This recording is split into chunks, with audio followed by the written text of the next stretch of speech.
Okay. आज हम प्रत्येक राजस्थान के भौतिक प्रदेश में पहली चर्चा करेंगे, बातें नहीं। अब उत्तरी पश्चिमी मरुस्थलीय प्रदेश की कुछ महत्वपूर्ण फैक्ट हैं, उनको देख लेते हैं। जलवायु के हिसाब से अगर बात करें तो उत्तरी पश्चिमी मरुस्थल में शुष्क व अर्ध शुष्क जलवायु पाई जाती है। वर्षा की मात्रा 20 से 50 सेंटीमीटर या फिर हम कह सकते हैं 50 से कम। मिट्टी की बात आ गई थी कल, रेतीली या बलुई मिट्टी कहते हैं, जिसे वैज्ञानिक भाषा में क्या कहते हैं, एरिडी सॉल्स या एंटी सॉल्स कहते हैं। ध्यान रखना, आजकल ये ट्रेंड चल रहा है, एक तरफ मिट्टियों के नाम दे देते हैं और दूसरी तरफ इनके वैज्ञानिक नाम दे देते हैं और फिर ऊपर नीचे कर देते हैं, इनको सुमेलित कीजिए। फिर फसल लगभग आ गई है, पहले गवार, बाजरा, मोट और भी आप इंक्लूड करना चाहो आप अपने हिसाब से कर सकते हो ना, ऐसे नहीं आप बादाम ऐड कर दो इसमें। हाँ, बस इस चीज का ध्यान रखना। हाँ, वनस्पति, वनस्पति यहाँ पर मरुद्भिद या फिर जीरोफाइट वनस्पति कहते हैं। और इस वनस्पति की विशेषता लंबी जड़ें, मोटी छाल, पत्तियां कम और नुकीले कांटे। ऐसी वनस्पति को क्या कहते हैं, मरुद्भिद या फिर इसे जीरोफाइट वनस्पति कहते हैं। और जीरोफाइट वनस्पति के एग्जाम्पल आप लोग आसानी से बता सकते हो, केर, बबूल, खेजड़ी, खूब सारे आगे हम ऑप्शन में लेंगे इनको। फिर बात करें कि उत्तरी पश्चिमी मरुस्थलीय प्रदेश की दो प्रमुख नदियां हैं, एक तो घग्गर नदी और एक लूनी नदी। अब सवाल आएगा, पश्चिमी मरुस्थल की सबसे लंबी नदी है तो लूनी। ये लो, वेरी गुड। अच्छा, कोई नहीं, तो ध्यान रखना, घग्गर व लूनी है तो दोनों ही महत्वपूर्ण, लेकिन लंबी नदी का पूछे तो आएगी कौन सी, लूनी, और दूसरी है कौन सी, घग्गर। लंबी नदी लूनी है। फिर अगर बात करें कि उत्तरी पश्चिमी मरुस्थल की जिसे जीवन रेखा कहा जाता है, वो है आपके कौन सी, IGNP, इंदिरा गांधी नहर परियोजना। इसकी कुल लंबाई है 649 किलोमीटर, जिसमें से राजस्थान फीडर यानी जहां से ये स्टार्ट होती है, कहां से स्टार्ट होती है,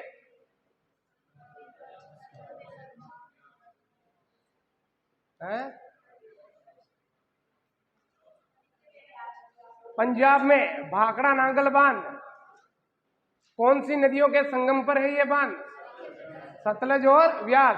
वहां पर मुख्य फीडर नहर है जिसका नाम है राजस्थान फीडर, और वहां पर इसकी लंबाई है कितनी, 204 किलोमीटर। 204 के बाद है मुख्य नहर कौन सी, IGNP, वो है 445। तो दोनों को काउंट करेंगे तो IGNP की कुल लंबाई कितनी है, ठीक।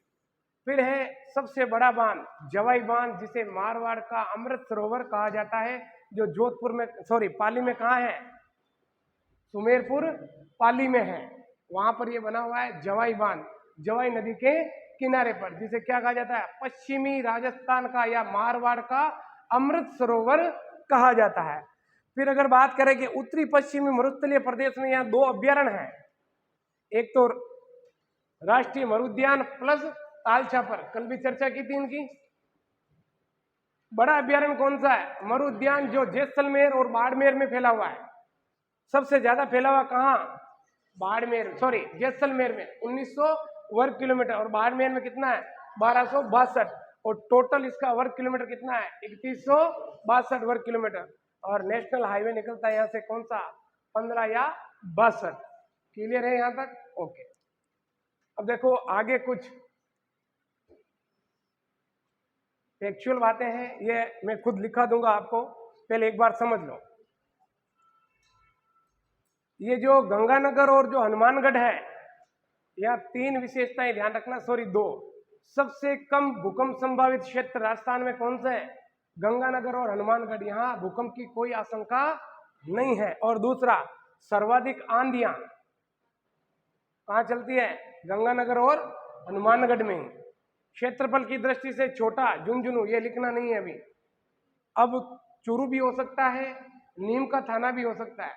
केवल उत्तरी पश्चिमी मरुस्थल के संदर्भ में ले रहे हैं, ध्यान रखना, पूरे राजस्थान के संदर्भ में नहीं लिया। राजस्थान के संदर्भ में लेंगे या तो जयपुर ग्रामीण आएगा या फिर दुद्दू आएगा, अभी प्रमाणित आंकड़े अपने पास नहीं है।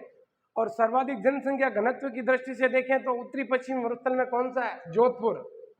क्षेत्रफल की दृष्टि से बड़ा जैसलमेर, जो राजस्थान का भी क्या है, सबसे बड़ा जिला है, ध्यान रखना। और सबसे कम जनसंख्या घनत्व वाला जिला भी कौन सा है? जैसलमेर। लिखोगे इसे, याद ही रह जाएगा, इसमें कोई दिक्कत वाली बात नहीं है। फिर देखो ये चीज महत्वपूर्ण है, ये लिखो। उत्तरी पश्चिमी मरुस्थलीय प्रदेश सर्वाधिक दैनिक तापांतर वाला क्या है? राजस्थान का भौतिक प्रदेश है, ध्यान रखना। दैनिक तापांतर का मतलब दिन के और रात में जो तापमान में अंतर आता है, मैक्सिमम और मिनिमम। यानी दिन की अगर बात करें गर्मियों में तो इसका तापमान लगभग 45 डिग्री प्लस तक चला जाता है गर्मियों में, और गर्मियों में नाइट की बात करें मनफूल तो लगभग ये 25 के नीचे आ जाता है। एवरेज की बात कर रहे हैं, ध्यान रखना, पर्टिकुलर एक दिन की बात नहीं करें, ये वार्षिक दैनिक तापांतरण है। फिर है अरावली। अरावली इसके कैसी है?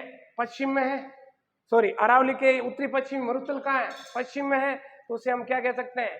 रेड स्नो एरिया, यानी वृष्टि छाया प्रदेश। ध्यान रखना, वृष्टि छाया प्रदेश और कहां कहां है?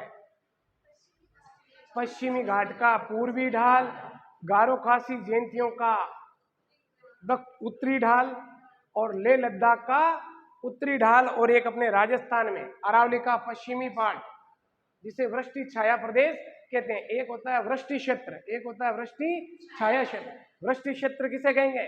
जहां वर्षा अत्यधिक हो उसे वृष्टि क्षेत्र, लेकिन समान अक्षांशों पर या समान स्थिति पर स्थित होने के बावजूद भी ढाल में अंतर होने के कारण एक तरफ तो वर्षा ज्यादा हो रही है तो उसे कहेंगे वृष्टि क्षेत्र, और दूसरे ढाल की तरफ अगर वर्षा कम हो रही हो तो उसे हम क्या कहेंगे?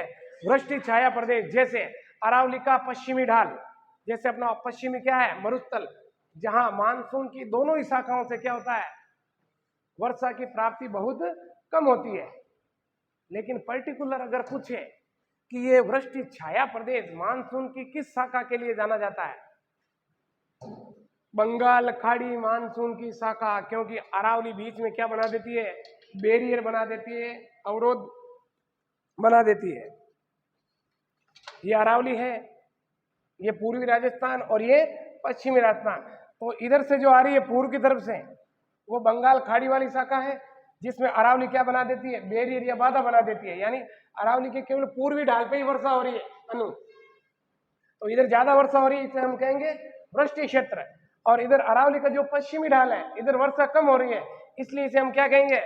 वृष्टि छाया प्रदेश कहेंगे। फिर देखो अभाव, यहाँ पर धात्विक खनिजों का क्या पाया जाता है? अभाव पाया जाता है। पता है ना धात्विक खनिज किसे कहते हैं? जिसमें लोहे का अंश होता है उन्हें धात्विक खनिज कहते हैं। लेकिन इसके अलावा सर्वाधिक चट्टानों के नीचे या क्या मिलते हैं? खनिज संसाधन बहुत सारे मिलते हैं, वो भी ज्यादातर कोयला, पेट्रोलियम और प्राकृतिक गैस। कौन सी चट्टानों के नीचे? सेडिमेंट्री रॉक, यानी अवसादी चट्टानों के नीचे। ये लिख लो जल्दी से।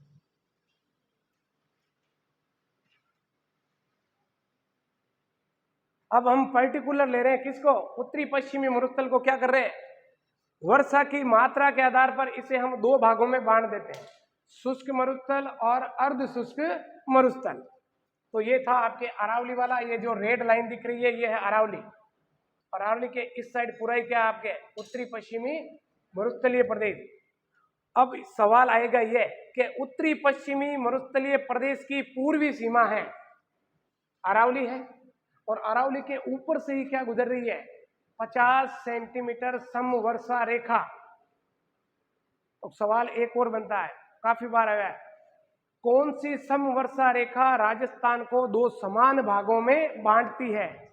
तो 50 सेंटीमीटर। अगर 50 सेंटीमीटर नहीं होगा तो ऑप्शन क्या रहेगा? या तो 500 मिलीमीटर, या रहेगा आपके ऑप्शन अरावली। अब ये भी समझ लेते हैं कि ये सर समवर्षा रेखा है क्या? समान वर्षा वाले स्थानों को मिलाते हुए खींची जाने वाली मानचित्र पर जो रेखा होती है उसे सम रेखा या समान तापमान वाली रेखा भी होती है खूब सारी। तो ये आपके समवर्षा रेखा है। तो ये अरावली वाला पूरा पार्ट है ना, जहां से ये रेड कलर की लाइन है, ये अरावली है पूरी। इस पूरी अरावली के पार्ट पर कितनी वर्षा हो रही है? 50 सेंटीमीटर के दो, या मिलीमीटर में पूछे तो 500 मिलीमीटर। तो उत्तरी पश्चिमी मरुस्थलीय प्रदेश की पूर्वी सीमा कौन सी है? 50 सेंटीमीटर। या तो ये लिखा मिलेगा या फिर क्या लिखा रहेगा? 500 मिलीमीटर। अब देखो, अब हम इस उत्तरी पश्चिमी मरुस्थल को क्या कर देते हैं, वर्षा की मात्रा के आधार पर दो भागों में बांट देते हैं, 0 से 25। तो 0 से 25 वाला पूरा पार्ट किस में आएगा, ड्राई में आएगा, यानी शुष्क क्षेत्र। 0 से 25 सेंटीमीटर के बीच ही हो रही है वर्षा।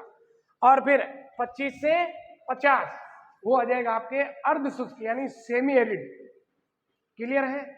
अब आपसे पूछूं कि अर्ध शुष्क मरुस्थलीय प्रदेश की पश्चिमी और पूर्वी सीमा कौन सी है, तो पश्चिमी आ जाएगी कौन सी, 25 सेंटीमीटर समवर्षा रेखा, और पूर्वी आ जाएगी कौन सी, 50 सेंटीमीटर समवर्षा रेखा। जैसे जैसे आगे बढ़ेंगे यहाँ एक लिखी हुई मिलेगी और आपके क्या 75 सेंटीमीटर।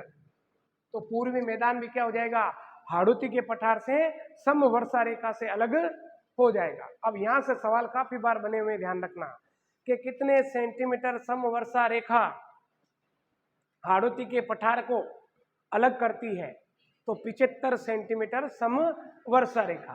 तो यहीं से सवाल बनेंगे, ये समवर्षा रेखाओं को ध्यान रखना, 25 सेंटीमीटर, 50, यहां से आ जाएगी आपके 75 और फिर 75 से प्लस। क्लियर है, लिखो। और एक ये भी ध्यान रखना, आजकल थोड़ा घुमाकर पूछते हैं सवाल, तो हमेशा क्वेश्चन की लैंग्वेज को पढ़ लेना, वो सेंटीमीटर में पूछ रहा है या मिलीमीटर में पूछ रहा है, क्योंकि पहला ऑप्शन 25 सेंटीमीटर का ही होगा हर्षिता वहां, और क्वेश्चन क्या लिखा रहेगा, कितने मिलीमीटर समवर्षा रेखा। आप कहेंगे ये तो मुझे आ रहा है, और तुरंत ए ऑप्शन भर दे तो अरे भाई आगे सी ऑप्शन में 250 मिलीमीटर भी लिखा हुआ है, तो 75 का कितना हो जाएगा मिलीमीटर, 750।